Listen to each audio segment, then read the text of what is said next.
ጸሎት ራሷ ነፍስን ከእግዚአብሔር ጋር የምታዋህድ ናት። ግሪክ ደሴቶች ውስጥ ያለች እዛ ውስጥ ያለው አበው መነኮሳት እችን ጸሎት ፍጹም ይተገብሯታል።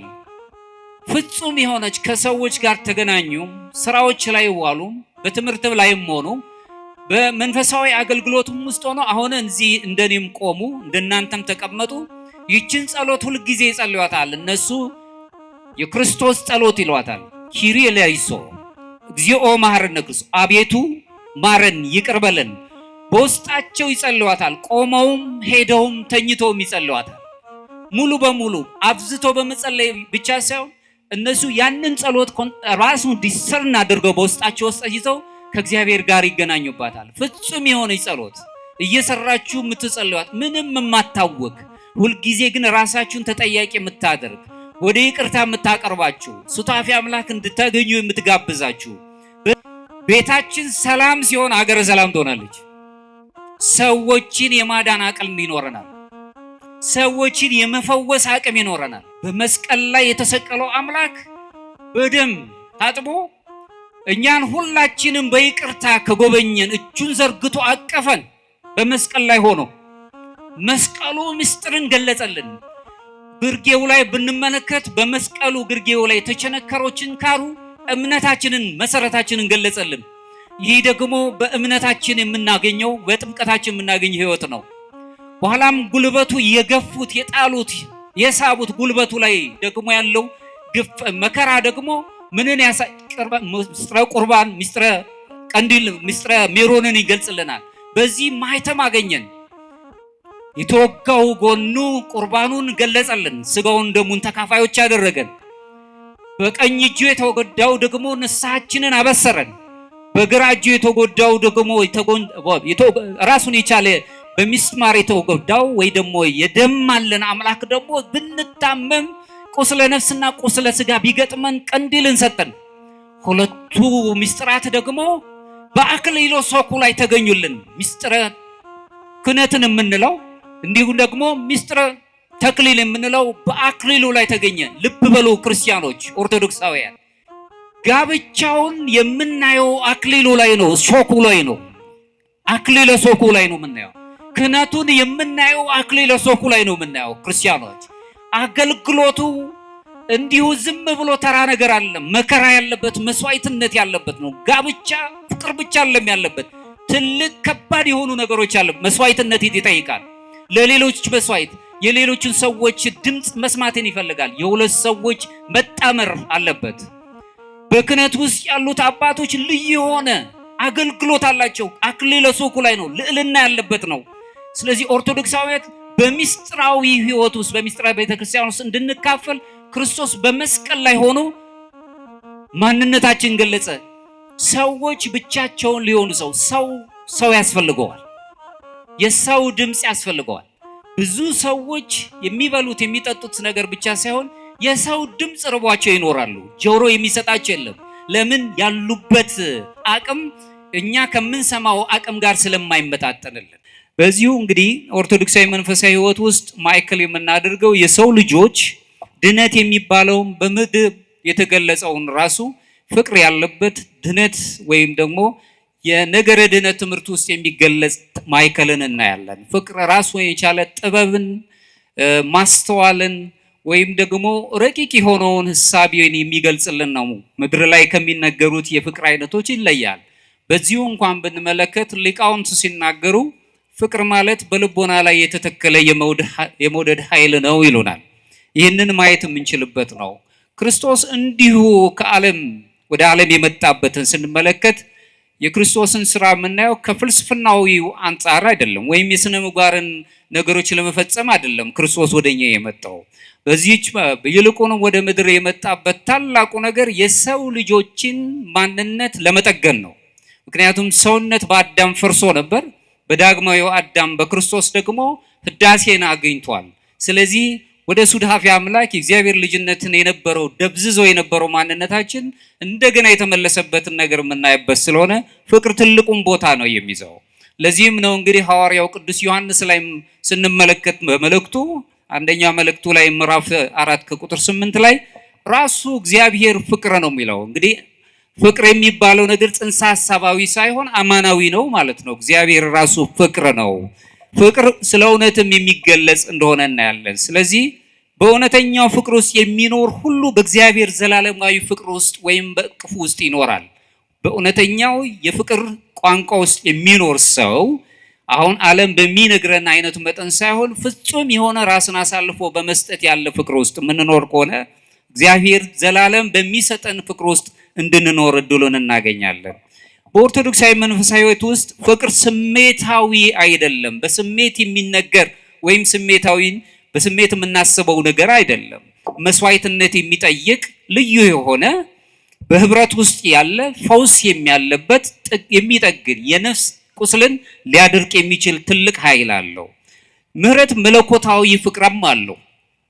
ፍቅር ይህን ካለን ምህረት በራሱ ደግሞ መለኮታዊ ፍቅር አለው። በተግባር የሚገለጽ መንገድም ሲሆን በራሱ ድህነት ደግሞ በፍቅሩ አማካኝነት እግዚአብሔርን ወደምንመስልበት በመለኮታዊ ባህሪው እሱን ልንመስል እንደጠራን ወደ እሱ የምንመስልበት ወደ አንድነቱን ፍሬ እንሄዳለን። ይህንን የምናስብበት ነው። ቅዱስ ዮሐንስ አፈወርቅ በ5ኛው ክፍለ ዘመን ላይ ከተነሱት አባቶች መካከል አንዱ አባት ሲናገር ምን ይላል? ክርስቶስ በቤተ ክርስቲያን ደጃፍ ወይም በበሩ ዛፍ በበሩ አካባቢ መጻተኛ ለማኝ ሆኖ ካላገኘኸው በመቅደሱ መንበር ውስጥ አላገኘኸውም ይለናል። ምክንያቱም ለነዚህ ታናናሾቹ ያደረጋችሁት ለኔ አደረጋችሁት ይለናል። በታናናሾች ብለን በምድር ላይ እንደ ታናናሽ ሆነው የሚገለጹትን ራሱ ምሳሌ አድርጎ እሱን አስመስሎ ለነዚህ ያደረጋችሁት ለኔ ያደረጋችሁ ይላል። ስለዚህ ቅዱስ ዮሐንስ አፈወርቅ ራሱ መድህን ክርስቶስን በቤተ ክርስቲያኗ ደግኘቷ በር ላይ ለማኝ መጻተኛ ሆኖ ካላገኘኸው በመንበሩ ላይ በዛ ጽዋው ባለበት ስፍራ ላይ አላገኘኸውም ይላል። ስለዚህ በምድር ላይ ያሉት ሁሉ እኛ እሱን እንድንመስል እንዳከበረን እናያለን። ምሕረቱን የሰው ልጆች የልጅነት ክብር እግዚአብሔርን ወደ መምሰል እንድንቀርብ አደረገን። አዎ ስንጠመቅ የእግዚአብሔር ልጅነት እናገኛለን። ለዚህ ነው በነገረ መለኮት ትምህርት ውስጥ የህይወታችን የመንፈሳዊ ህይወታችን ቅኝት በእምነት ይጀምርና ፍጻሜው ግን በእውቀት ሳይሆን በፍቅር ያልቃል፣ በፍቅር ይደመደማል። ሰዎች በዓለም ላይ እውቀትን አግንነው ይይዙታል። በኦርቶዶክሳዊ ዓለም ምንም እንኳን እውቀት መልካም ቢሆንና ተገቢ ቢሆንም እውቀት ብቻውን ግን ፍጻሜ ሊሆን አይችልም። የፍጻሜያችን ሂደት ግን ሊሆን የሚችልባቸው መንገዶች አሉ። ለዚህ ነው ኦርቶዶክሳዊነት እውቀትን ከጥበብ ጋር ነው የምትገልጸው። ምክንያቱም እውቀት አይምሯዊ ነው፣ ጥበብ ማስተዋል ግን ለባዊ ነው፣ ልብን የሚመግብ ስለሆነ ይህን ትይዛለች። ስለዚህ እምነታችንን በእምነታችን ስንጠመቅ የእግዚአብሔር ልጅነታችን አሁን ያገኘነውን የእግዚአብሔር ልጅነት በሂደት ደግሞ እግዚአብሔር ደረጃ በደረጃ እግዚአብሔርን ወደ መምሰል ወይም ሱታፊ አምላክ ወደ ማግኘት በፍቅር እንደመድሟለን። የአፍቃሪ ልቦናችንን ይዘን መሄድ አለብን ነው።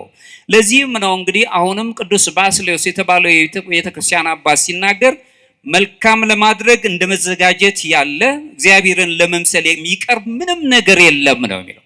መልካምነት ሰው የተፈጠረው መልካም እንዲያደርግ ነው። ማድረግ አንችልም። አለመፍቀር ወይም ደግሞ ይቅር አለማለት አንችልም። ሰዋዊው ጠባይ ስለተጫነን ብቻ ነው። ሰዎች ሲፈጠሩ እግዚአብሔርን መስለው እንዲኖሩ ነው፣ አፍቃሪዎች እንዲሆኑ፣ የፍቅር ሰዎች እንዲሁም የድህነት ሰዎች እና ይቅር ባይ ሰዎች እንዲሆኑ ነው ያደረገው።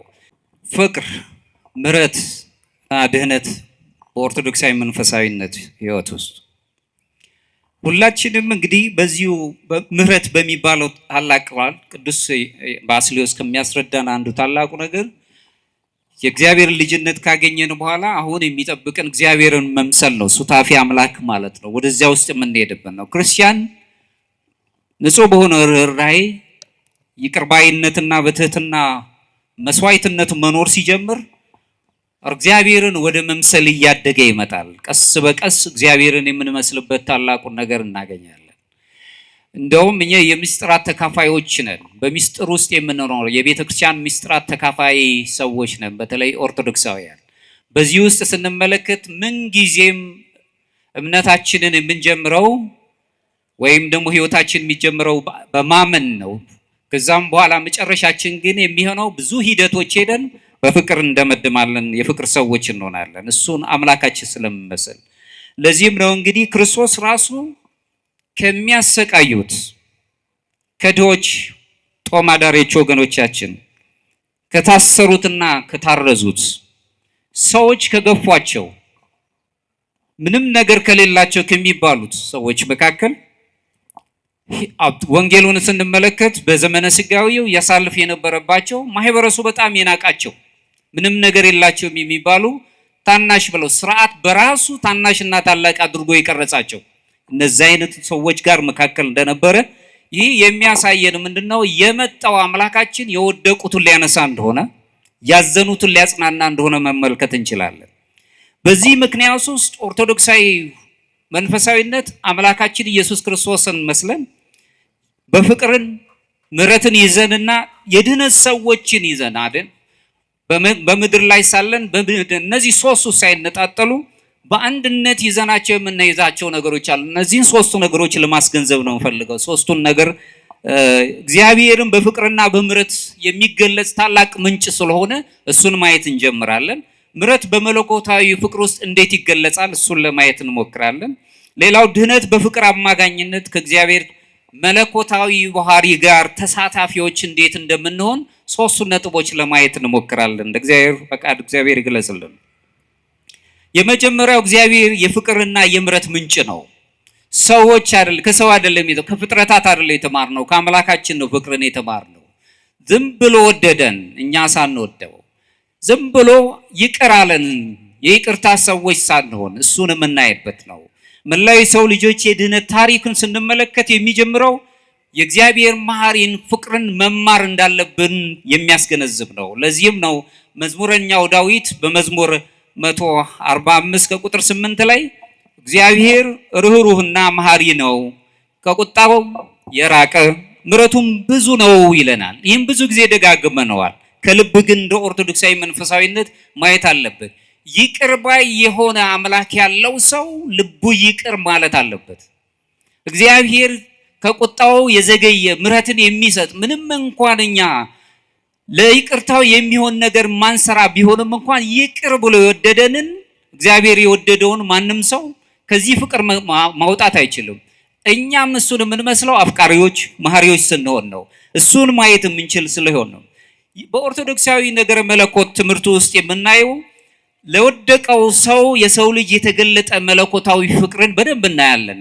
ለወደቀው ሰው ከአዳም ጀምሮ ለወደቀው ያንን እንመለከታለን። ለዚህም ነው ዮሐንስ ወንጌል ቅድም ያነበብኩት ምዕራፍ 3 ከቁጥር 16 ላይ በእርሱ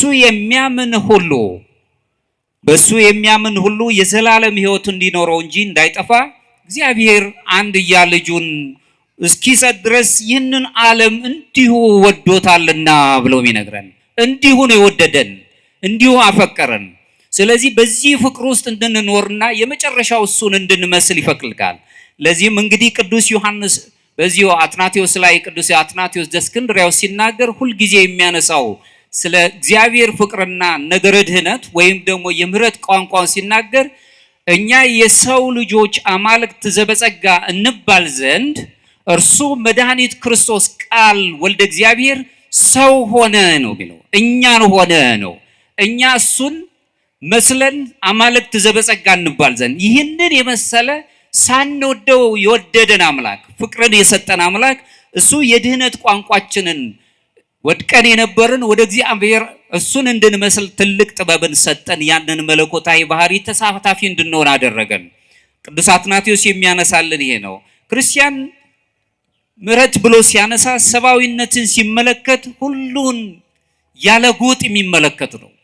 ሰው ሆኖ ተፈጥሮ ብዙ ሰው አሁን ትመለከቱ እንደሆነ በዘመናችን ሰው የሚባል ማንነት ተሰጥቶን ተፈጥረን ወንዝ ሆነን ለመሞት እየተዘጋጀን ነው። ከኔ ጋር ናችሁ?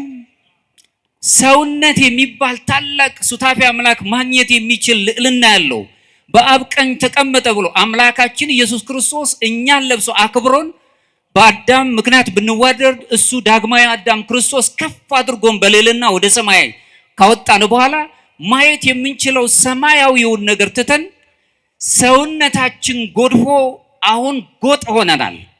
በጎጥ የምንገለጽ ሆነናል። ሰው ባለው የቆዳ መልክ ሰው በሚናገረው ቋንቋ እንዲህ ነው የሚባልለት ማነህ የሚባል ሰው ሆኖ ሳለ ማለት ነው።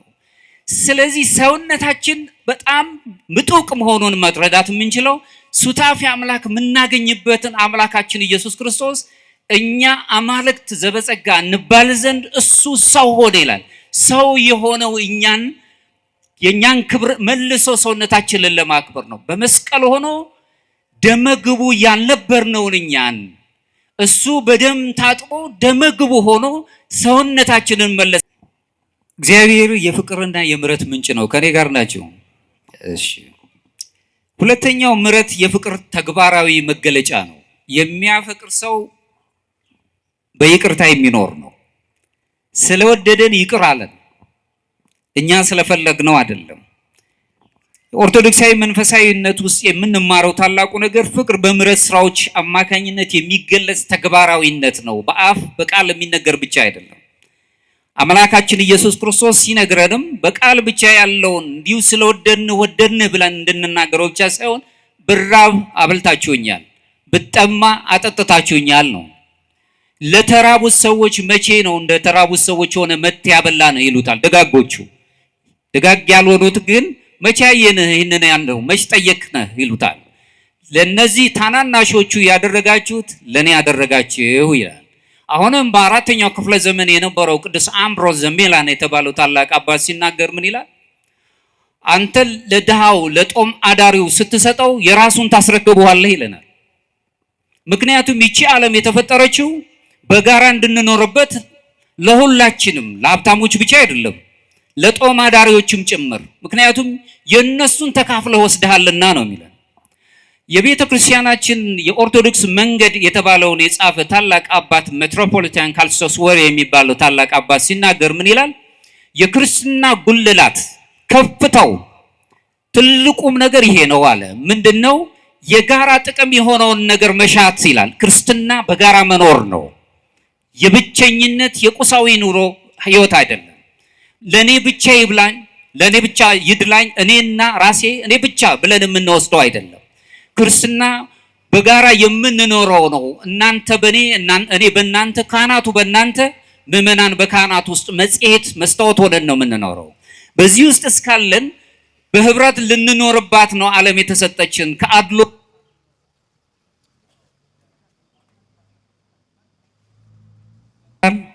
ይሰማል። እሺ እንግዲህ መታገስ አለብን። ጌታችን መድኃኒታችን ኢየሱስ ክርስቶስ የሚነግረን ይሄ ነው። ሌላው ምንድነው? በዚሁ ላይ የምናየው ፍቅር በራሷ የፍቅር ልጅ እንደሆነች ነው የምናየው። ራሷ ምሕረት የፍቅር ልጅ መሆኗን እናያለን። ፍቅር ብለን ስንል ከምሕረት ጋር አብሮ የተያዘ ስለሆነ ዮሐንስ አፈወርቅ መልሶ ምን ይላል? መሐሪ መሆን ማለት ይቅር ማለት ነው። መሐሪ ካልሆንክ ግን ሰው መሆንህን አብቅቷል ይላል። ከኔ ጋር ናችሁ? መሐሪ ያልሆነ ሰው ሰውነቱን ትቶታል። ዝም ብለን መሐሪ መሆን ይቅር ማለትን መቻል፣ ደጋጎቹ ያደረጉት ይሄንን ነው። ይቅር ማለትን መቻል አለብን። ይቅር ማለት ማችል መሐሪ መሆን ካልቻልክ ግን ሰውነትን አውቆማል። ሰውነት የሚባል ነገር የለህም ነው የሚለው። የሐዋርያት አበው ትምህርት ውስጥ ስናይ ጥበብ በምህረት ውስጥ በፍቅር ውስጥ የተገለጸበት መሆኑን እናያለን። እውነተኛው ደግሞ ጥበብ እግዚአብሔር ነው። እግዚአብሔር የምንመስልበት መልክ መልሶ የሚታደሰው አፍቃሪዎች ይቅር ባዮች መሆን ስንጀምር ነው። የይቅርታ ዓለም ይቅርታ የሚባለው ቋንቋ በቃላት ካልሆነ በስተቀር በተግባር ለማየት በጣም በችግር ላይ ነው ያለ ነው። ሰዎችን ይቅር ማለት መቻለን፣ አገኘም አጣም ይቅር ማለት መቻለን። ኦርቶዶክሳዊ መንፈሳዊነት ውስጥ ድህነት ራሱን የቻለ ድህነት የምንለው ነገረ ድህነት የምናስብበት ለባልንጀራ የሚኖርን ፍቅር ጋር የማይነጣጠል ሆኖ ነው የምናየው። አፍቅር ቢጸከ ከመ ነፍስከ፣ አንተን ለነፍስ በምታስበው ወይም ለነፍስ በሚያስፈልጋት ቋንቋ ሌላውንም ወንድምህንም ውደደው። የክርስትናው ደግሞ የፍቅር ጥጉ የሚያሳየንና ከባዱ ፍቅር የሚባለው ጠላትን ውደድ ነው። ጠላቶቻችሁን ውደዱ፣ ምክንያቱም ወዳጆቻችሁን ብትወዱ አሕዛብም ይህንን ያደርጉታል፣ ምን ቁም ነገር አለው ነው የሚለው።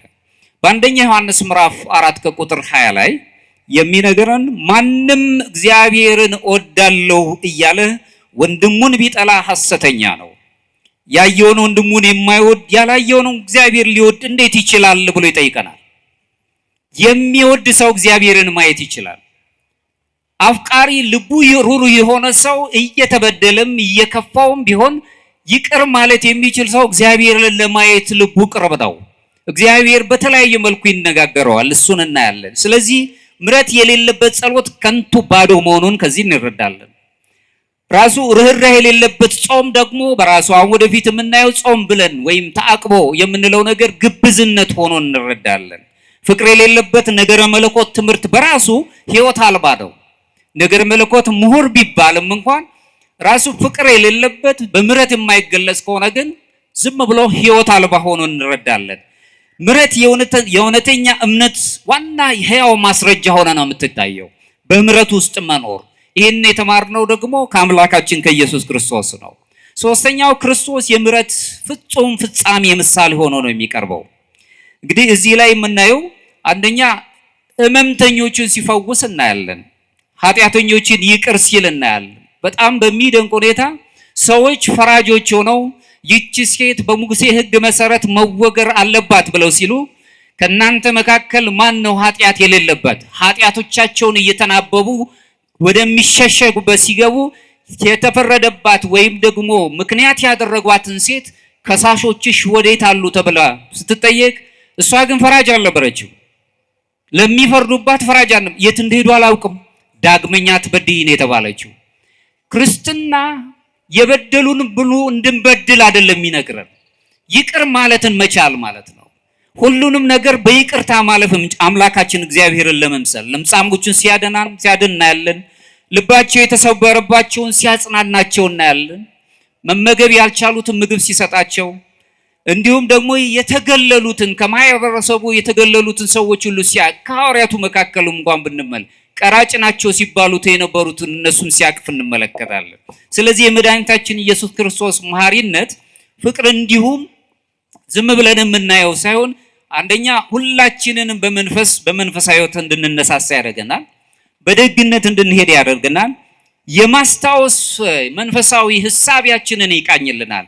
በዚህ ውስጥ ሆነን ሳለን ለሌሎችም ሰዎች ደካሞች እንኳን ሆነን ለሌሎችም ሰዎች ማሰብ የምንችልበትን እድል እናገኛለን። ለዚህም ነው እንግዲህ ሉቃስ ወንጌል አባት ወይ ይላል ራሱ አምላካችን ኢየሱስ ክርስቶስ የሚያደርጉትን አያውቁምና ይቅር በላቸው፣ በደል የሚበድሉትን ሁሉ ይቅር በላ። ይሄ ነው ትልቁ ከባዱ የሆነ የፍቅር የምሕረት ቋንቋ።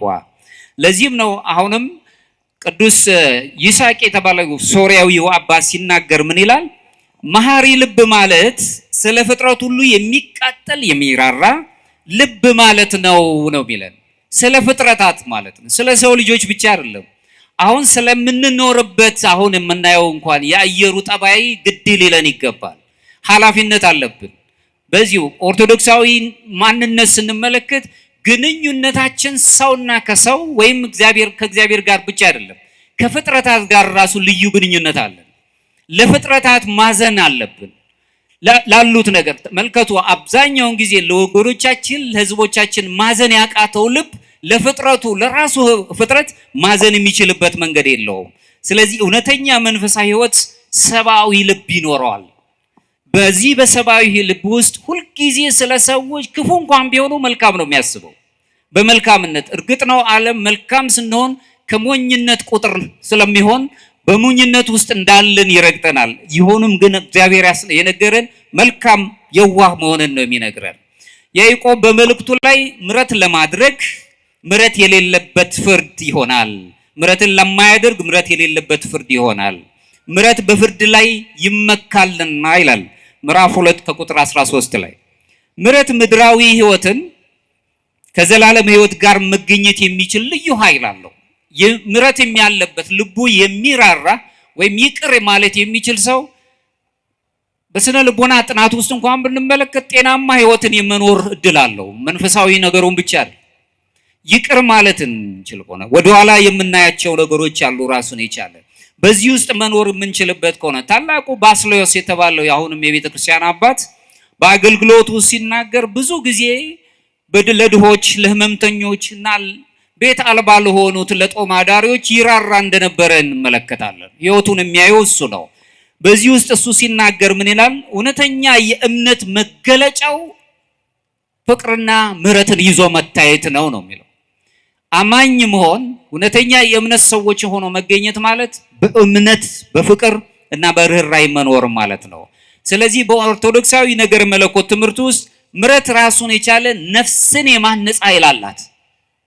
የያዝናትን ነፍስ ረቂቅ የሆነችውን ከስጋችን ጋር ስቃይ ውስጥ ያለችውን ነፍስ ራስን የማንጻት ኃይል አላት። ፍቅር ራሱን ደግሞ በሰዎች መካከል በፍጥረታት መካከልና ሰዎች በእግዚአብሔር መካከል ያላቸውን የፍቅር ትርጉም ወይም ህብረትን የመመለስም ጥበብ አላት። ድነት መላውን ሰውነት ሁሉ መለወጥ ትችላለች። ነገረ ድነት ስንል አሁን ወድቀን የነበርን ከፍ ብለን የምንነሳበት ስለሆነ ወደ እግዚአብሔር ሱታፊ አምላክ ወደ ማግኘት እንሄዳለን። የምሕረት ዋናው ዓላማ ተራ የሥነ ምግባር ነገሮችን አሻሽለን እንድንሄድ አይደለም የተፈለገው።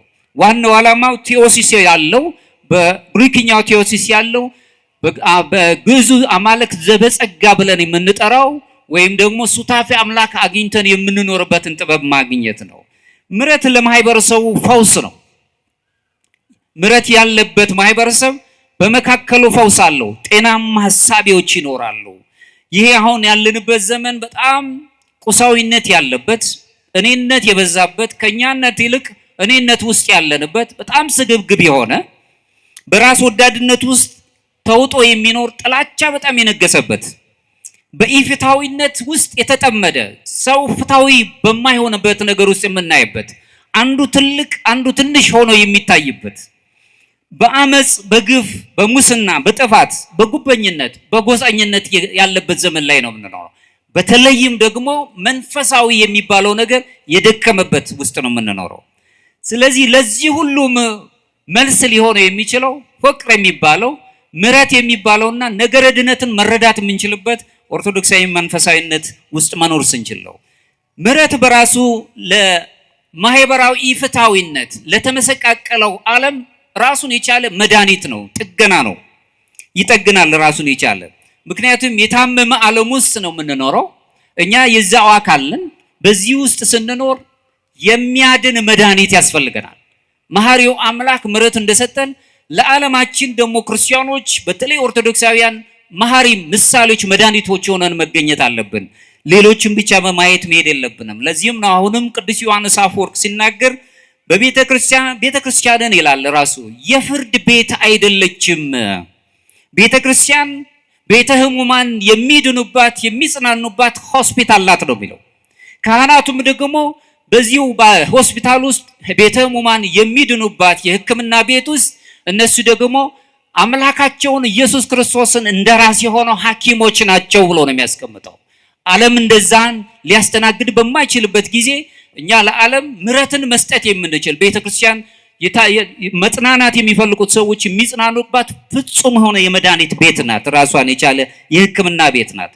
ሰው ልጅ በኃጢአት ምክንያት በመንፈስ የጎሰቆለ እንኳን ቢሆን አምላካችን ኢየሱስ ክርስቶስ ግን በነፍሱ እንዳይጎሰቆል ራሱን የቻለ ሐኪም ሆኖን የወደቀውን ሰው ያነሳ፣ የወደቀውን አዳምን ያነሳው፣ ይህንን የወደቀውን አዳም አንስቶ በምሕረቱ ይቅር ያለውና የጠገነው መድኃኒት የሆነውን የምናመልክ ከሆነ እኛም እሱን ተከትለን የፍቅር ሰዎች የምሕረት ሰዎች ሆነን በመድኃኒትነት የምንገለጽ መሆን አለብን።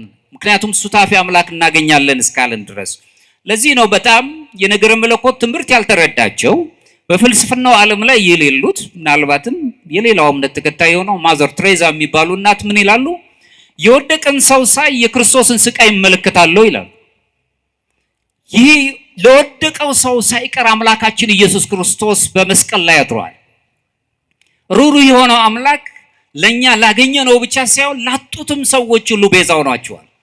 ለዓለሙ በሙሉ ሰላም ሆኗቸዋል። ይህንን ሰውነትን አግዝፎት ማለት ነው። እሱ ማየት የምንችልበት ነው። ኦርቶዶክሳዊ መንፈሳዊነት ውስጥ ራሱን የቻለ የምንረዳው ቁሳዊ የሆነ ወይም ደግሞ እኔነት ብቻ የሚሉትን ነገር አይደለም የምንረዳው። አሁንም በቀሌምንጦስ የተባለው ታላቅ የሮም ቀሌምንጦስ የተባለው አባት ሲናገር በራሱ ያስቀመጠው ክርስቲያኖች የሚድኑት ገለልተኛ በመሆን አይደለም ይለናል። ይህ ማለት ነው ይህን ቃል ሰው ብቻውን ይሆን ዘንድ መልካም አይደለም ከሚለው ጋር ይዛመድልናል። ይህንን ለአዳምና ለሔዋን የተቀጸለ ብቻ ይመስለናል። ሰዎች ብቻቸውን ሊሆኑ ሰው ያስፈልገዋል። የሰው ድምፅ ያስፈልገዋል። ብዙ ሰዎች የሚበሉት የሚጠጡት ነገር ብቻ ሳይሆን የሰው ድምፅ ርቧቸው ይኖራሉ። ጆሮ የሚሰጣቸው የለም። ለምን? ያሉበት አቅም እኛ ከምንሰማው አቅም ጋር ስለማይመጣጠንልን። ስለዚህ በዓለም ላይ በጣም አድሎ ስለሚሰፋ ጆሮ ይናፍቃቸዋል። የሚያዳምጣቸው ይፈልጋሉ። የሚያዳምጠን እኛ እንደምንፈልግ ሁሉ ቅዱስ ገብርኤል ስማኝ የምፈልገውን ፈጽምልኝ እንደምንል ሁሉ ሰዎች ሰው ይርባቸዋል፣ ይጠማቸዋል፣ እንዲያዳምጧቸው ይፈልጋሉ። ይህንን ማሟላት ማለት የፍቅር እንዲሁም የምሕረት ሰዎች ሆነው መገኘት ማለት ነው። ይቅርታ ደረጃ አለው ራሱን የቻለ። በነገር መለኮት ትምህርት ውስጥ ኦርቶዶክሳዊ መንፈሳዊ ሕይወት ውስጥ የምንገልጸው ብዙ ጊዜ የተጎዳን ሰው ይቅር ለማለት የሚያስቸግረው ነገር ይኖረዋል። የበደለውን ባንዴ ይቅር ለማለት ይቸገራል። ያንን የተቸገረውን ሰውነቱን ግን ይቅር የሚልበትን ነገር ማሰብ አለብን። በምን ይቅር ይባል? ደረጃዎች አሉት። በአንድ ጊዜ ይቅር ባይነትን ላናገኝ የምንችልባቸው ነገሮች ቢፈጠሩም ሰውኛ በስነው ስጋ መጀመሪያ በኃጢአትና በህመም የደከመውን ሰውነታችንን ማመን አለብን። ማነው እኛ ያለ ነው? የደከምንባቸው ነገሮች አሉ። በዚህ ውስጥ የደረሰብን በደል ሊኖር ይችላል። ከዛ በደል ተነስተን በአንድ ጊዜ ይቅር ባይ የሚሆን የስጋዊ ጠባይ ላይስማማን ይችላል። መጀመሪያ ግን ማመን ነው። መዝሙረ ዳዊት ላይ መዝሙር 51 ላይ የሚነግረን እሱ ነው። ሁለተኛው ከይቅርታ ጋር እንድንዛመድና ከበደል ነፃ እንድንሆን አንዱ የሚያግዘን የምንጸጸት ሰዎች ተበደለንም ጸጸትንም እንይዝ። በጸጸቶቻችን ውስጥ ትህትናን መያዝ የምንችል። ለዚህ ነው በነገር መለኮት ውስጥ አንደኛው ከሚነሳው ነጥብ አንዱ በግሪክኛ ኬኖሲስ ተብሎ የሚታወቀው ራስን ዝቅ ማድረግ፣ ትህትናን ገንዘብ ማድረግ፣ ከእግዚአብሔር ጋር መኖርን የምናይበትን እሱን መያዝ የምንችል። አሁንም ቅዱስ ይስሐቅ ሶርያዊ ሲናገር ምን ይላል? የእውነተኛ ንስሐ ምልክት ለሁሉም ይቅርታን ለማድረግ ሲችል ብቻ ነው ይላል። የበደሉንን ሁሉ ይቅር ማለት ስንችል፣ የኛ በደል ይቅር እንዲባል ከፈለግን ይቅር ማለትን መልመድ አለብን። በጸሎታችንም እሱን ስለሚነግረኝ። ሶስተኛው የበደልኩትን ነገር ይቅር እንድባል በቃል ድምፄን ማሰማት መጸለይ መጀመር ስችል ነው ከበደል ነፃ ሆናለሁ፣ ይቅር ባይነት እንድናገኝ። በሚቀጥለው ከምሬት ከቁጣ መንፈሶች መውጣት አለብን። ዓለም ብዙ ቁጣ ነግሶበታል። በጣም የሚያናድዱ ነገሮች አሉ። መንገዶቻችን ሁሉ ንዴት ነው ያለው፣ ቁጣዎች ያሉባቸው። አንድም ትዕግስት አይሰጡንም። እንደውም ሰዎች በምናልፍበት በምንወጣበት ነገሮች ሁሉ ነገሮች ስለማይሳኩልን ሁልጊዜ ውስጣችን ይቃጠላል። ይህ ንዴት ይህንን ቁጣ መንፈስ ማስወገድ የምንችልባቸው ነገሮች ሲኖር ወደ ምሕረት እየቀረብን እንመጣለን። ለዚህ ነው ቅዱስ ዮሐንስ አፈወርቅ አሁንም ይቅር ለማለት መዘጋጀት እግዚአብሔርን እንድንመስል የምናደርገው መንገድ የምንጀምርበት ጅማሮ ነው ብሎ ነው የሚነግረን። ይቅር ማለት ይቅር ባይ ለራሳችንን እንደውም የስነ ልቦና ምሁራን የሚናገሩት መጀመሪያ ራሳችንን ይቅር ማለት፣ ውስጣችንን አይምሮአችንን ይቅር ማለት። ብዙ በደል ደርሶብን ይሆናል። ያ የደረሰብንን በደል በራሱ ውስጣችንን ይቅር ማለትን መልመድ አለብን። ሊከብድ ይችላል፣ ግን ውስጣዊ እሱን መለማመድ አለብን። እግዚአብሔርም ስለሚረዳ እርቅን መልመድ አለብን። የእርቅን ለሰላም መሻት ራሱ በሰላም ውስጥ ለመኖር በእርቅ ውስጥ መኖር አለብን። ለዚህም ነው እንግዲህ በአብዛኛው ጊዜ ቅዱስ ይስሐቅ ሲናገር በአብዛኛው አንተ ከራስህ ጋር ታረቅ ይላል። መጀመሪያ ከራስህ ጋር ታረቅ፣ ሰማይና ምድር ካንተ ጋር መታረቅ ይጀምራሉ። እኛ የይቅርታ ሰዎች ስንሆን ውስጣችንን ይቅር ማለት ስንጀምር ሰማይ ምድርም መታረቅ ይጀምራሉ። ሰማይ ያሉትን መላእክት በምድር ያሉ ፍጥረታት ሁሉ ከኛ ጋር እርቅን ይወጥናል ይጀምራሉ። በዚህ ውስጥ መኖር እንጀምራለን። ሌላው ዘወትር ይቅር ለማለት መለማመድ አለብን። በምን አይነት ልምምድ? በትዕግስትና በፍቅር በተደጋጋሚ ይቅር ማለትን መልመድ፣ ይቅርታን ገንዘብ ማድረግ። ይቅር ስንል በአብዛኛው የትኛውን ማህበረሰብ ነው የምንገለው?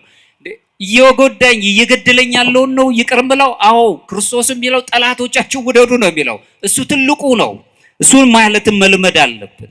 ከመለኮታዊ ፍቅር ጋር መጨረሻ መዋሃድ የምንችልበትን ቃለ እግዚአብሔር በደንብ አድርጎ መያዝ አለብን።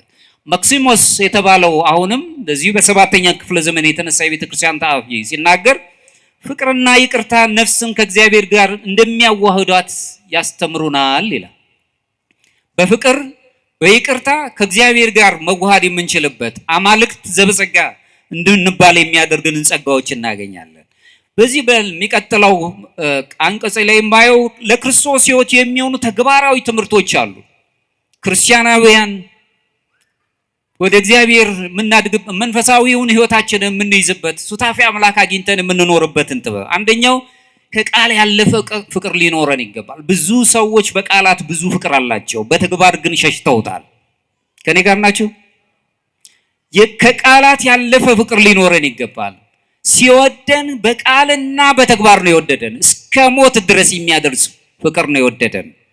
ስለዚህ ልጆቼ ሆይ በሥራና በእውነት እንጂ በቃልና በምላስ አንዋደድ ይላል አንደኛ ዮሐንስ ምዕራፍ 3 ከቁጥር 18 ላይ። ብዙ ዓለም የንግግር ቃላቶች የንግግር ወይም በቃላት የሚገለጹ ፍቅሮች አሉት። የተግባር ግን ያስፈልገናል። ራሳችንን ወደዚህ የፍቅር አውድማ ውስጥ ልናስገባ የምንችል እውነተኛው መንፈሳዊ ሕይወት የሚገለጸው በተጨባጭ በምህረት ስራዎች መገለጽ ስንጀምር የፍቅር ተምሳሌቶች እየሆነን እንሄዳለን። ሁለተኛው የርህራሄያችንን ዕለት ከዕለት ማቋረጥ የለብንም። በምን አይነት መልኩ ነው ይቅር የምንለው? ርህራሄ የሚጀምረው እንግዲህ አሁን ቅድም ካነሳሁት ጋር ከራሳችን ነው የሚጀምረው። ይቅር ማለትን ራሳችንን መልመድ አለብን። በብዙ ነገሮች ተሰቃይተን ሊሆን ይችላል። ምህረት በብዙ አይነት መልኩ ለራሳችን እንዲመጣ እኛ ይቅር እንድንባል እንደምንፈልግ ሌሎችንም ሰዎች ይቅር ማለትን መልመድ፣ በቤተሰብ ውስጥ ያለ፣ በቤተ ክርስቲያን ውስጥ ያለ፣ በስራችን መካከልም ያለ፣ በማህበረሰብ ውስጥ ያለውን አንዳንድ በደሎች እንኳን ቢኖሩ እንዴት ክርስቲያን ይቅር ማለት ይችላል? እሱ መማር አለብን። ይቅር እንዴት እንበል? በደግነት የተሞላው ቃላት እንኳን የቆሰሉ ልቦችን ሊፈውስ ይችላል። በነገራችን ላይ ደግ የሆነ ቃል የቆሰሉ ልቦችን መፈወስ ይችላል። ንግግሮቻችን ብዙ ሊጎዱ የሚችሉ ወይም ደግሞ ሊጠግኑ የሚችሉ ይሆናል። ከነዚህ ጋር ስናየው ግን እያንዳንዳችን የዋህነትን ደግነትን ያለበትን ቃላቶች ይዘን መኖር አለብን። ለዚህም ነው አሁንም ቅዱስ ይስሐቅ ሶርያው ሲናገር ይህ ታላቅ አባት ሲናገር ምን ይላል? በአንደበትህ ዘወትር ለሚሰሙት የሚጠግን ጸጋን የሚሰጠውን ነገር ብቻ ተናገር። እምተናብቦ ይሄ ይሳርምሞ ማለት ደግ ነገር ሊሆኑ የሚችሉትን ነገር ብቻ ተናገር። በሐሜት ብዙ ጊዜ ደክመን ሊሆን ይችላል። በጣም ያስከፉንን ሰዎች ከውስጣችን በጣም የተቃጠለ መንፈስ ስላለን ለሰዎች ስናወራ በጣም ከሚገባው በላይ ተበሳጭተን ሊሆን ይችላል። ነገር ግን አንደበትህ ነው የሚለው አንደበትህ ዘወትር ለሚሰሙ ሰዎች የሚጠግናቸው ጸጋን የሚሰጥ ነገር ብቻ ይናገር። ሱታፊ አምላክ የምንፈልግ ከሆነ የይቅርታ መንገድን የምናገኝበት እሱ ነው። እውነተኛ መንፈሳዊ ሕይወት የሰውን ንግግር የመፈወስና የሰላም መሳሪያ ሆኖ የሚቀርብ ነው። በተመሳሳይ መልኩ አሁንም ቅዱስ የቤተ ክርስቲያናችን ታላቅ አባት ቅዱስ ባስልዮስ ሲናገር አልፎ አልፎ የሚደረግ ልግስና ከሰው ይልቅ ዘወትር በነፍሱ ውስጥ የሚኖር ልምዳዊ ባህሪ ሊሆን እንደሚገባው በተግባር ያዘው እያለ ይናገራል። አልፎ አልፎ እንኳን የምናደርገው ቀስ በቀስ ነው ወደ መልካሙ ፍጹምነት የምንደርሰው። ነገር ግን በጥቂቱም ቢሆን መልካም ነገርን መልመድ አለብን፣ መስራት አለብን። ሶስተኛው እግዚአብሔር ጋር በሚኖረን ህብረት ውስጥ ድህነትን አዘውትረን መያዝ ነው። ድህነት ብለን ስናወራ ድህነታችን ውስጥ የምናያቸው ብዙ ታላላቅ ነገሮች አሉ። ኦርቶዶክሳዊ መንፈሳዊነት የሚያስተምረን ወደ እግዚአብሔር የምናደርገው ጉዞ በህብረት የምንጓዝበት ህይወት ስለሆነ ዘወትር ሳንታክት ፈተናዎች ሳይበዙብን ራሱን በጸሎት የምንተጋ ሰዎች መኖር አለብን። በጸሎት የምንተጋ ጸሎት ራሷ ነፍስን ከእግዚአብሔር ጋር የምታዋህድ ናት። ለዚህም ነው በኦርቶዶክሱ ዓለም ላይ ንጹህ ጸሎት ብለው የሚጸልዩት አለች። ይቺ ንጹህ ጸሎት የሚሏት በመጀመሪያው ክፍለ ዘመን የነበሩ ሐዋርያነ አበው የአይምሮ ጸሎት ይሏታል።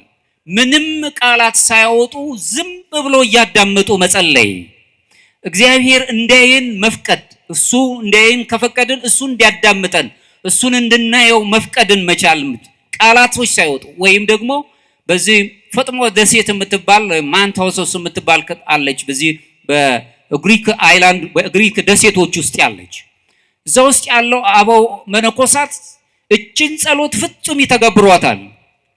ፍጹም የሆነች ከሰዎች ጋር ተገናኙ፣ ስራዎች ላይ ዋሉ፣ በትምህርት ላይም ሆኑ በመንፈሳዊ አገልግሎቱም ውስጥ ሆኖ አሁን እዚህ እንደኔም ቆሙ እንደናንተም ተቀመጡ ይችን ጸሎት ሁሉ ጊዜ ይጸልዩታል። እነሱ የክርስቶስ ጸሎት ይሏታል። ኪሪየ ለይሶ እግዚኦ መሐረነ ክርስቶስ፣ አቤቱ ማረን ይቅር በለን። በውስጣቸው ይጸልዩታል። ቆመውም ሄደውም ተኝተውም ይጸልዩታል። ሙሉ በሙሉ አብዝቶ በመጸለይ ብቻ ሳይሆን እነሱ ያንን ጸሎት ራሱ ዲሰርን አድርገው በውስጣቸው ውስጥ ይዘው ከእግዚአብሔር ጋር ይገናኙባታል። ፍጹም የሆነ ጸሎት እየሰራችሁ የምትጸልዩት ምንም የማታወቅ ሁልጊዜ ግን ራሳችሁን ተጠያቂ የምታደርግ ወደ ይቅርታ የምታቀርባችሁ ሱታፊ አምላክ እንድታገኙ የምትጋብዛችሁ በዚህ ህይወት ውስጥ እንድትኖሩ ሁልጊዜ ጸጥ ያለች ጸሎትን እናይዛለን። በጸጥታው ስንኖር ደግሞ የይቅርታ ሰዎች የፍቅር ሰዎች ነው የምንሆነው። ስለ ሰዎች በደል አይደለም እናስብ፣ ውስጣችንን ይቅር ማለት እንለምዳለን። ጸጥ ማለትን መልመድን ስናገኝ ይሄንን በዚህ ውስጥ አንዱ ነው። ህሊና ጸሎት ራሱ ጸሎት በህሊና ከእግዚአብሔር ጋር የምንገናኝበት ልዩ ህብረት ነው። ሌላው በሚስጥራት ተካፋይ መሆን ነው። በቤተክርስቲያናችን ኦርቶዶክሳዊት ቤተክርስቲያን 7 ምስጥራት አላት። 7ቱ ምስጥራተ ቤተክርስቲያን ውስጥ ተካፋይ መሆን ነው። ከ7ቱ ምስጥራት መካከል 3ቱ ምስጥራትን ብንመለከታቸው ጥምቀት ሜሮንና ቅዱስ ሜሮንና ቅዱስ ቁርባንን ስናይ ቅዱስ ጳውሎስ ክርስቶስን ልበሱት ብሎ ይገለጸልን ወደ ሱታፌ አምላክ የምንቀርብበት ሂደታችን ናቸው። ስንጠመቅ ልጅነታችንን እናገኛለን። ቅባ ሜሮን ስንቀባ ደግሞ መታተም ነው። ከክፉ ነገር ነፃ እንሆናለን። ልጅነታችን እንዳይነጠቅ ማህተም እናገኛለን። ስጋውንና ደሙን ስንቀበል ደግሞ ሱታፌ አምላኩን ወደ ማግኘት ሂደቱን እንጀምራለን። በእነዚህ ውስጥ ሆነን አምላካችን ኢየሱስ ክርስቶስን ለብሰን የይቅርታ የፍቅር ሰዎች መሆንን እንጀምራለን። በዚህ መኖር ያለብን ነው። ሚስጥራዊ ነገረ መለኮትን ስንመለከት በዚህ በሚስጥራት ውስጥ ታግዘን መሄድ ነው። ሌሎቹን ሁሉንም ብንመለከት ንስሐም አለ። በንስሐ ውስጥ መኖር ሲታመሙ ደግሞ ቀኝ ቀንዲል አለን። መልሶም ደግሞ ራሱን የቻለ በመካከላችን በጋብቻ ውስጥ የሚኖሩ ሰዎች ቅዱስ ጋብቻ የሚፈጽሙበት ቅዱስ ስርዓተ ተክሊል አለን። ሚስጥረ ክህነት ራሱን የቻለ ልዩ የሆነ ክብር አለን። እግዚአብሔር ከኛ ጋር ሊታረቀን እንደራስ የሆኑትን የእግዚአብሔር እንደራስ የሆኑትን ካህናትን ለማቅረብ የሚሰጥ ራሱን የቻለ ሚስጥር አለ። በእነዚህ ሚስጥራት ህይወት ውስጥ ሁላችንም የሚስጥሩ ተካፋዮች ሆነን እግዚአብሔርን ማግኘት የምንችልበት ጸጋ እንዲኖረን ነው ይሄ የሚነግረን። ሌላው ንስሐ ብያልኩት ነው። ንስሐ የጥምቀት ራሱን የቻለ ጥምቀታችን የምናድስባት ልዩ የይቅርታ በር ነው የሚላት ራሱን የቻለ ዮሐንስ ዘሰዋስው የተባለው ታላቅ አባት ሲናገር ንስሐ ማለት ከጥምቀት በኋላ የምናገኛት የይቅርታ በር ነው ምለው። መጽሐፈ መነኮሳት ንስሐ ተውበት ጸጋ እምድኅረ ጸጋ ይላታል። ንስሐ ማለት ከይቅርታ በኋላ የተገኘ ከጥምቀት በኋላ የተገኘች ሌላ የይቅርታ በር ነው የሚላት። መጸጸት ንስሐ ብለን ስንናገር መጸጸት ለካህናት ብቻ መንገር ሳይሆን ትልቁ ነገር ቀድመን በነገርነው ኃጢአት ዳግመኛ ላለመጠየቅ ቃለ መሐላ መፈጸም ማለት ነው። ፍጹም ከእግዚአብሔር ጋር መኖርን መልመድ ማለት ነው። ሰዎች ይወድቃሉ፣ እግዚአብሔር በንስሐ ይመልሳቸዋል፣ ወደ ካህናት እንድንቀርብ ያደርገናል። ሌላው ትህትና ነው። ትህትናም ስንል ከትዕቢት ይፈውሰናል፣ ትዕቢት ውስጥ እንዳንወድቅ ያደርገናል። ነፍስን ለመንፈሳዊ ጸጋ እንድናዘጋጅ እድል ይሰጠናል። ባለፈው ለመናገር ሞክሬያለሁ። ትህትናን የተማርነው ከአምላካችን ነው። ሊቃውንቱ ሲናገሩ የበላይን ማክበር ትክክል ነው ይላሉ። ከኔ ጋር ናቸው? ከኔ ጋር ናችሁ? አቻን ወይም እኩያን ማክበር ደግሞ ተገቢ ነው። ሁሉንም ማክበር ተገቢ ነው። የበታች የምንለውን ማገልገል ወይ ማክበር ግን አምላክነት ነው ይላሉ። ከኔ ጋር ናችሁ? ዝቅ ብሎ ያከበረን አምላካችን ነው። እሱን ነው የምንመስለው። ብዙ ሰዎች ከማህበረሰቡ ተገልለዋል። ባላቸው ምጣኔ ሀብት፣ ባላቸው የእውቀት አድማስ፣ ባላቸው የዘመድ ብዛት በብዙ መልኩ ተገልለዋል። እነሱን ማገልገል ማክበር አምላክነት ነው። አማልክት ዘበጸጋ የሚያሰኝን ክብር መያዝ ነው። ትሁት መሆን ማለት ክርስቶስ ራሱን ዝቅ አደረገ፣ ባዶ አደረገ። የመላእክትን ባህሪ አይደለም እኛን ነው የሆነው። ሰዎችን አከበርን፣ እሱ ወደ ላይ ወሰደን። አንዱ እንግዲህ የምናየው ትሕትናን ነው። ሌላው ጾማችን ነው። ተአቅቦ ብለን የምንገልጸው ነው። መታቀብን የምናይበት ነው። በተአቅቦ ህይወት ውስጥ ሁልጊዜ ከእግዚአብሔር ጋር እንድንኖር እድል ይሰጠናል። የመጨረሻው በፍቅርና በምሕረት መገለጥ ነው። የክርስቲያን ፍቅር ራሱ ክርስቲያናዊ የሆነ ፍጻሜውን ይመለከታል። ቅድም ያነሳሁት የምሕረት ፍቅር ደግሞ ማንኛውም መንፈሳዊ ተጋድሎን እንድንፈጽም ኃይል ይሰጠናል።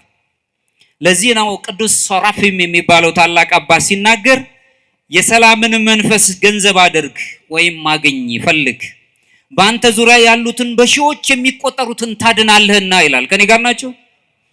ቤታችን ሰላም ሲሆን አገረ ሰላም ትሆናለች። ሰዎችን የማዳን አቅም ይኖረናል። ሰዎችን የመፈወስ አቅም ይኖረናል። በውስጥ ያለውን ነገር ወይም የመጨነቅ ወይም በአንተ ውስጥ ነው ያለው። ሱራፌም ሲናገር የሰላምን መንፈስ ገንዘብ አድርግ ወይም ፈልጋት፣ ሰላማዊ ሁን። አንተ ሰላም ስትሆን በዙሪያ ያሉ ሁሉ በሺህ የሚቆጠሩት ሰላም ይሆናሉ ነው የሚለው። ክርስቲያን ኦርቶዶክሳዊ ሰላማዊ ነው። ሰይፍ የለውም። ሰይፉ አምላኩ ነው። ቃላቶቹ ሁሉ አምላኩ ናቸው። በአምላኩ የሚነገር የፍቅር ቋንቋ ነው ያለው። በሰላም በፍቅር በምሕረት የሚኖር ነው። ለኛ የምሕረት ሰዎች ስንሆን ሌሎችን ሰዎች የማዳን ለጊዜው እንኳን በሞኝነት ሊገልጹን ይችላሉ በዓለም ያሉ ሰዎች። ከጊዜ በኋላ ግን ሁሉን የሚችል አምላክ ልቦናቸውን ቀይሮ እኛ ሰላም ስንሆን ቤታችን ሰላም ይሆናል፣ መንደራችን ሰላም ይሆናል፣ ልጆቻችን ሰላም ይለምዳሉ። ቤተ ክርስቲያን ሰላምን የሰላም ባለቤት የሆነችው ሰላሟን ልጆቿን ማያዝ ትጀምራለች። ከካህናት ጋር አብረን መኖር እንዴት እንደምንችል መማር እንችላለን። ስለዚህ መንፈሳዊ መታደስ ውጫዊ አካልን ብቻ አይደለም የሚገልጸው፣ ውስጣዊ ህሊናንም ነው የሚገልጽ። በህሊናችን ሰላም መሆን፣ የፍቅር ሰዎች መሆን፣ እሱን ማድረግ ስንችል አሁን ወደ ሱታፊ አምላክ የምንሄደው። እንደ መጨረሻ የማነሳው ፍቅር፣ ምሕረት እና ድነት በኦርቶዶክሳዊ መንፈሳዊ ህይወት ውስጥ ልዩ የሆነ ማዕከላዊ ስፍራን ይዞ የሚጠኑ ጥናቶችም ናቸው። በህይወት የምንኖራቸው እግዚአብሔር ሰውን አስቀድሞ ነው የወደደው። ሳይወደው ሰው ሳይወደው ወደደው። ክርስቶስ በህይወቱ በዘመነ ስጋዊ በነበረበት ዘመን በእግረ ስጋ ሲመላለስ፣ እንዲሁም ደግሞ በመስቀል ተሰቅሎ በትንሳኤው በእርገቱ፣ በእነዚህ ሁሉ መለኮታዊ ፍቅሩ ሁላችን ተሳታፊ እንድንሆን አደረገ። በሞቱ ሞታችንን ገደለው። የትንሳኤ ሰዎች ያደረገን። በመቃብር ሆኖ በመቃብር ውስጥ የምንኖር በዓለም መቃብር ውስጥ ያለን ሰዎችን ድምፃችንን ሰማ፣ ተነሳልን፣ ትንሳኤችን ተባረከ። እሱ ብቻ አይደለም፣ የምስጢረ ስጋዊ ፍጻሜ የሚሆነውን ከተነሳ በኋላ ከ40 ቀን በኋላ ወደ ሰማይ አረግና የኛን እርገት በደንብ እንድንመለከት ወደ ሰማይ እንድናይ ያደረገን። እርገታችን ሰማያዊ ነው። አሁን በምድር ላይ ነው ያለነው። ሐሳባችን ምድራዊ ሆነ። ሰማይን እንድንመለከት ወደ ላይ እንድናይ በአብ ቀኝ ተቀምጦ አከበረን። ሰውነታችን ራሱ ውበት አገኘ። ረቂቅ የሆነ አምላካችን ረቂቅ የሆነው ምስጢሩን ገለጸልን። በመስቀል ላይ የተሰቀለው አምላክ በደም ታጥቦ እኛን ሁላችንም በይቅርታ ከጎበኘን እጁን ዘርግቶ አቀፈን። በመስቀል ላይ ሆኖ መስቀሉ ምስጢርን ገለጸልን። ግርጌው ላይ ብንመለከት በመስቀሉ ግርጌው ላይ የተቸነከረው ችንካሩ እምነታችንን መሰረታችንን ገለጸልን። ይህ ደግሞ በእምነታችን የምናገኘው በጥምቀታችን የምናገኘው ህይወት ነው። በኋላም ጉልበቱ የገፉት የጣሉት የሳቡት ጉልበቱ ላይ ደግሞ ያለው መከራ ደግሞ ምንን ምስጢረ ቁርባን፣ ምስጢረ ቀንዲል፣ ምስጢረ ሜሮንን ይገልጽልናል። በዚህ ማህተም አገኘን። የተወጋው ጎኑ ቁርባኑን ገለጸልን። ስጋውን ደሙን ተካፋዮች ያደረገን። በቀኝ እጁ የተጎዳው ደግሞ ንስሐችንን አበሰረን። በግራ እጁ የተጎዳው ደግሞ ራሱን የቻለ በሚስማር የተጎዳው ወይ ደግሞ የደማልን አምላክ ደግሞ ብንታመም ቁስለ ነፍስና ቁስለ ስጋ ቢገጥመን ቀንዲልን ሰጠን። ሁለቱ ምስጢራት ደግሞ በአክሊለ ሦኩ ላይ ተገኙልን። ምስጢረ ክህነትን የምንለው እንዲሁም ደግሞ ምስጢረ ተክሊል የምንለው በአክሊሉ ላይ ተገኘ። ልብ በሉ ክርስቲያኖች ኦርቶዶክሳውያን፣ ጋብቻውን የምናየው አክሊሉ ላይ ነው፣ ሾኩ ላይ ነው። አክሊለ ሾኩ ላይ ነው የምናየው። ክህነቱን የምናየው አክሊለ ሾኩ ላይ ነው የምናየው። ክርስቲያኖች አገልግሎቱ እንዲሁ ዝም ብሎ ተራ ነገር አይደለም። መከራ ያለበት መስዋዕትነት ያለበት ነው። ጋብቻ ፍቅር ብቻ አይደለም ያለበት፣ ትልቅ ከባድ የሆኑ ነገሮች አለ። መስዋዕትነት ይጠይቃል። ለሌሎች መስዋዕት፣ የሌሎችን ሰዎች ድምጽ መስማትን ይፈልጋል። የሁለት ሰዎች መጣመር አለበት። በክህነት ውስጥ ያሉት አባቶች ልዩ የሆነ አገልግሎት አላቸው። አክሊለ ሦኩ ላይ ነው፣ ልዕልና ያለበት ነው። ስለዚህ ኦርቶዶክሳውያን በሚስጥራዊ ሕይወት ውስጥ በሚስጥራዊ ቤተክርስቲያን ውስጥ እንድንካፈል ክርስቶስ በመስቀል ላይ ሆኖ ማንነታችን ገለጸ። ካደረም ከተነሳም በኋላ በርከት ካሄደ በኋላ ግን ዳግመኛ እንደ መንፈስ ቅዱስን ከአብ የሚሰርጸውን የኦርቶዶክስ ትምህርት ከአብ የሚሰጠውን የእግዚአብሔር መንፈስ ቅዱስ መንፈሴን እልክላችኋለሁ የሚያጽናናውን የሚያረጋጋውን ምሕረትና ፍቅራችንን ሊሰጠን የሚችለውን መንፈስ ቅዱስ የእግዚአብሔር መንፈስ ቅዱስን እልክላችኋለሁ። በዚህ ህይወት ውስጥ የምንኖር ከሆነ የፍቅርና የምሕረት ሰዎች መሆን አለ። ድህነታችን ከዚህ ጋር የተያዘ ስለሆነ ምሕረት በክርስቲያን ፍቅር ውስጥ የሚገለጽ ማህበራዊ መገለጫ ነው። የምንምረው ሁላችንም መሐሪዎች መሆን አለብን። በምሕረት ውስጥ መኖር ስንችል ያለ አድሎ መውደድ አለብን። ኢትሚት ፍትሐ ነዳይ ወኢትአመጽ በፍትሕ ነው የሚለው መጽሐፍ። ድሃውንም አትበድል ፍርድም አታጓድል ነው የሚለው። በዚህች ዓለም ላይ ግፍ ጸንቶ ኢፍትሐዊነት ጥግ ደርሷል። በኢፍትሐዊነት ውስጥ የምናያቸው ወይ ደግሞ የማህበራዊ ኢፍትሐዊነት ጥግ ስለደረሰ የዓለም ሰዎች እንኳን አራቱን የሆኑ መስፈርቶችን ይህንን ኢፍትሐዊ የሆነውን ነገር ለማውረድ ያስቀምጣሉ። አራት የሆኑ አምዶችን ያነሳሉ። አንደኛው ሰው በሰውነቱ ክቡር ሆኖ ተሳታፊ መሆን አለበት ነው የሚሉት። ባለው ድምፅ አለው፣ ቃል አለው፣ ሐሳብ አለው። በሐሳቡ ተሳታፊ እንዲሆን ድምፁ መሰማት አለበት።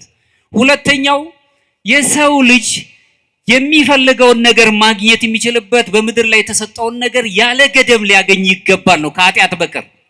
ይሄ የምንለው ራሱን ትምህርት የምንለው በትምህርት ህይወት ውስጥ ወይም ደግሞ ጤናን አጠባበቅን ራሱ ጨምሮ ነው የሚያነሱት።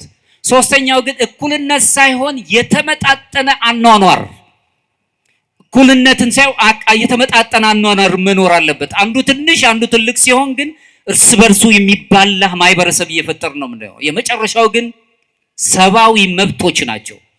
እኛ ምዕራባውያን የሚያነሱት ሰብአዊ መብት ከኛ ከምናነሳው ሰብአዊ መብት እጅግ ይርቃል። እኛ ምናልባት እኛ የምናነሳው መኖር ሊሆን ይችላል። ድምፃችንን ባለው ቋንቋችን፣ ቃላታችንን፣ ሐሳባችንን መግለጽ ሊሆን ይችላል መብት የምንለው። ለነሱ ግን ከሰውነት ተራ ወጥተው ሰብአዊ መብትን የሚጋጭ ወይም መንፈሳዊ ህይወታችንን የሚጋጭ ነገሮችን ነው የሚያነሱት። በዚህ ውስጥ መኖር ከአድሎ የጸዳ ነገሮችን ይዞ መኖር፣ ከኢፍትሐዊነት መጽዳት፣ ትዕቢትን ማገልገል የለብንም። ትዕቢተኞች መሆን የለብንም። ምንም ይሆን ትዕቢተኛን ገንዘብ ማድረግ፣ ትዕቢትን መንፈስ ገንዘብ ማድረግ የለብንም። ያለ ገደብ መውደድ፣ ይቅር ማለት ያለ ምንም ነገር። ስለሰጡን አይደለም መውደድ ያለብን፣ ሁሉንም ያልሰጡንንም መውደድ አለብን። ስለሌላቸው አልሰጡንም። ምናልባት ንፉግ ሆኖም አልሰጡንም፣ ግን መውደድ ነው የሚጠበቅብን። አለመውደድ አንችልም። ባህሪያችን አለመውደድ አይችልም። ሰዋዊ መንፈሳችን ካሰብ ነው ከእግዚአብሔር ጋር እንዲሁም ከባልንጀራችን ከሰው ጋር በሚኖር ህብረት ውስጥ ድህነታችንን ማሰብ መዳን የምንችለው እነዚህ ነው። በፍጥረት ውስጥ ስንመላለስ ለኛ ከሰዎች ጋር ያለን ግንኙነትና ከእግዚአብሔር ጋር ያለን ልዩ ግንኙነት የጠበቀ መሆን አለበት። ምሕረትን የሚያደርጉ ብፁዓን ናቸው ምሕረትን ያገኛሉና። የምሕረትና የፍቅር ባለቤት የሆነ አምላካችን እግዚአብሔር በነገረ ድህነት ውስጥ እንዲገልጸን ፍጹም የምህረት ሰዎች የፍቅር ሰዎች እንድንሆን ኃይሉን ጥበቡን ያድለን። አምላካችን እግዚአብሔር ለዚህ ሰዓት ስላደረሰን ክብርና ምስጋና ለእርሱ ይሁን። ይቆየን።